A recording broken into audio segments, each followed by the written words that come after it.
On t'a peut-être dit de faire des études, de chercher un bon travail, d'économiser sagement. Et tu l'as fait, tu as coché les cases. Mais malgré tout ça, tu n'as jamais vraiment respiré. Tu n'as jamais vraiment été libre. Parce que sans le savoir, on t'a appris à penser comme une pauvre. Pas parce qu'on voulait ton mal, mais parce que eux aussi, ils n'avaient rien appris d'autre. C'est un héritage, silencieux, inconscient, mais bien réel. Robert Kiyosaki a grandi avec 2 figures paternelles. L'un riche, l'autre pauvre. 2 hommes brillants, 2 travailleurs acharnés. Mais à la fin, l'un a laissé un empire, l'autre des dettes. Et ce n'est pas leur intelligence qui a fait la différence. C'est leur façon de voir le monde. Ce qu'ils croyaient possible ou non. C'est ça la clé. La mentalité, pas la pensée magique, pas le développement personnel vide, mais cette force intérieure qui dit « je peux apprendre à faire autrement ». Dans cette vidéo, je vais te partager les 7 leçons qu'il a appris de son père riche. Et si tu t'autorises à les entendre, elles pourraient changer ta relation à l'argent et à toi-même. Première leçon, les riches ne travaillent pas pour l'argent. Ils font en sorte que l'argent travaille pour eux. Pendant que toi, tu fais tourner ta vie en boucle, entre boulot, enfant, charge, pression, eux, ils investissent. Ils posent des graines invisibles pendant que tout le monde court. Et ces graines leur achètent du temps. Et du temps, de l'air, de la marge. Toi, tu échanges ton énergie contre un salaire. Et c'est honorable, mais c'est une cage. Parce qu'il n'y a que 24 heures dans une journée. Et que toi, tu les remplis déjà toutes. L'argent, lui, ne dort pas. Ne tombe pas malade. Et c'est pour ça que le père riche disait « Ne cherche pas la sécurité d'un salaire, cherche la liberté d'une conscience financière. Parce que ce que tu cherches, ce n'est pas l'argent, c'est la paix qu'il promet, mais que tu peux apprendre à créer autrement. » Deuxième leçon, apprends à faire la différence entre un actif et un passif. Je sais, ça sonne comme du jargon de comptable, mais écoute bien, ça change tout. Un actif met de l'argent dans ta poche, un passif t'en enlève, point. Et la vérité, c'est que beaucoup de ce qu'on achète pour se sentir réussi ne sont que des passifs en robe de luxe. Tu veux un exemple ? Cette voiture que tu paies en 72 mensualités, elle te permet d'aller bosser, oui, mais elle vide ton compte chaque mois sans jamais te rapporter un centime. Et la maison dont tu es si fier, celle que tu as voulu à ton nom, elle t'enchaîne peut-être à 25 ans de crédit. Et ce nouveau téléphone, là, que tu t'es offert parce que tu le mérites, il brille. Il coûte, mais il ne construit rien. Pendant ce temps, un actif, il est discret. Il bosse pour toi, même quand tu dors. Ça peut être un petit investissement, un appartement loué, ou même une compétence que tu développes et qui finit par te payer. C'est ce genre de choix, ceux qu'on ne voit pas, qui soutiennent la femme que tu es en train de devenir. Troisième leçon, l'école ne nous apprend pas à devenir libre.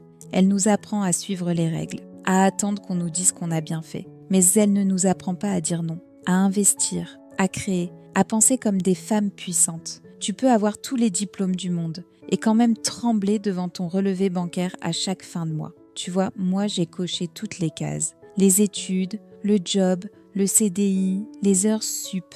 Mais pendant longtemps, j'ai eu ce vide, ce truc en moi qui disait « c'est pas ça la vie, pas comme ça ». Et peut-être que toi aussi, tu ressens ça. Cette fatigue de tout faire bien et de quand même te sentir à côté. Peut-être que ce qui manque, ce n'est pas un salaire plus haut, mais une autre façon de penser ton argent.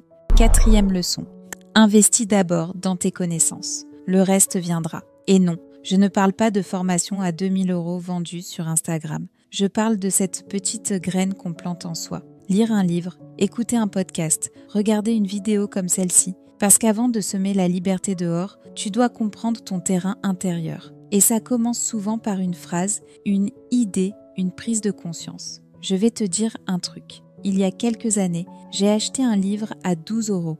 12 €.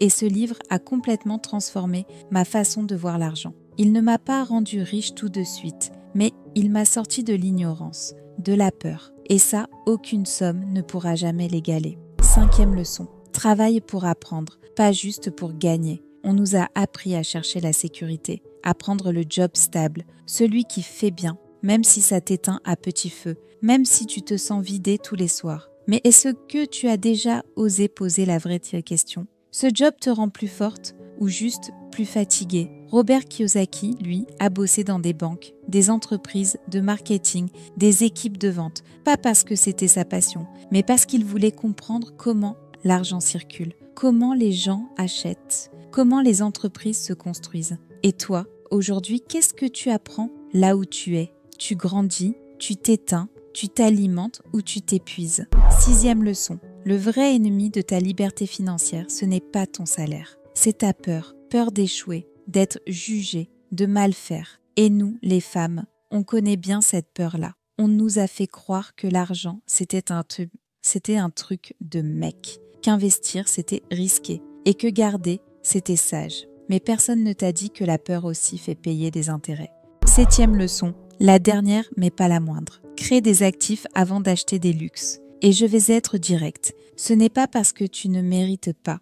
C'est justement parce que tu mérites mieux. Tu mérites d'acheter sans culpabilité, d'entrer dans une boutique et te faire plaisir, sans ce nœud dans la gorge. Mais pour ça, il faut d'abord planter, créer une base. Pas pour te priver, pour te libérer. C'est comme planter un arbre. Tu arroses, tu attends, tu prends soin. Et seulement après, tu récoltes les fruits. Mais nous, les femmes de la classe moyenne, on a appris à cueillir avant même d'avoir semé. On prend notre petit bonus et on le dépense. On se dit qu'on le mérite après tout. Et on a raison. Mais si on apprenait à investir avant de consommer, et si le vrai luxe, c'était la tranquillité d'esprit, inspire profondément, ferme les yeux et demande-toi quelle leçon t'a piqué le plus. Ou pire, laquelle tu connaissais déjà mais que tu as ignorée. Parce que parfois, ce n'est pas qu'on ne sait pas, c'est juste qu'on repousse. On se dit plus tard, quand j'aurai le temps, quand je gagnerai plus. Et la vie passe. Tu te dis peut-être que c'est trop tard, que t'aurais dû commencer avant. Mais laisse-moi te dire une chose. Le meilleur moment pour changer ton rapport à l'argent, c'était hier. Mais le deuxième meilleur, c'est maintenant. Pas dans 3 mois, pas quand tu auras un peu plus. Maintenant, même avec peu. Alors voilà mon invitation. Choisis une seule de ces leçons. Juste une. Et applique-la cette semaine. Peut-être que ce sera lire un chapitre d'un livre, ou simplement regarder ton compte avec un œil neuf, ou faire la différence entre un achat qui te nourrit et un achat qui te vide. Ce n'est pas la perfection qui transforme, c'est le premier pas.